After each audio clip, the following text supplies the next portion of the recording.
অবশেষে রূপা জেনে গেল তার কঠিন অসুখের কথা, আর হাতেও বেশি সময় নেই। তাই রূপা অর্জুনের ফোন থেকেই সব রিপোর্ট তার বাবাকে পাঠালো। হ্যাঁ বন্ধুরা, আমরা ঠিক এমনটাই দেখতে চলেছি অনুরাগের ছোঁয়ার আগামী পর্বগুলিতে। রূপা প্রথমে কিছুটা সন্দেহ করেছিল যখন অর্জুন রূপাকে বলেছিল সে এখনো পুরোপুরি সুস্থ হয়নি। যে কথা শুনে রূপা বুঝতে পারে সে এখনো অনেকটাই অসুস্থ।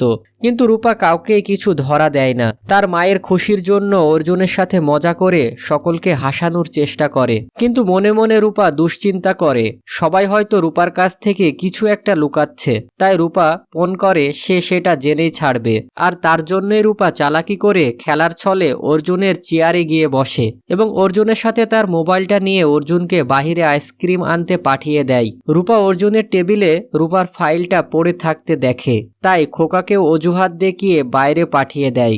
রূপা তার রিপোর্টগুলো দেখতে থাকে। রিপোর্টগুলো দেখে রূপা বুঝতে পারে তার একটি কঠিন রোগ হয়েছে আর তার হাতে বেশি দিন সময়ও নেই। রূপা ভাবতে থাকে এর জন্যই তার মা ভীষণ কষ্ট পাচ্ছে এবং অনেক পরিশ্রম করছে অনেকগুলো টাকা ম্যানেজ করার জন্য।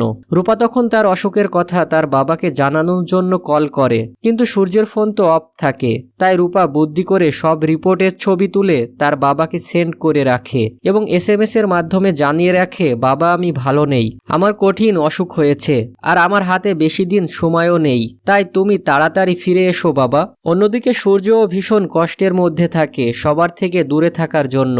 সূর্যেরও বারবার তার মেয়েদের কথা খুবই মনে পড়ে। তাই সূর্য তার সিমটা অন করে দেখে কেউ তার খোঁজ করছে কিনা, কেউ তাকে মনে রেখেছে কিনা। ঠিক তখনই সূর্য রূপার SMS গুলো পায় এবং রূপার সব রিপোর্টগুলো দেখে সূর্য বুঝতে পারে রূপার সামনে বড় বিপদ। যদি সূর্য ফিরে না যায় তাহলে রূপাকে বাঁচানো সম্ভব হবে না। তাই সূর্য সব রাগ অভিমান ভুলে আবারও ফিরে যায় তার পরিবারের কাছে রূপাকে বাঁচানোর জন্য।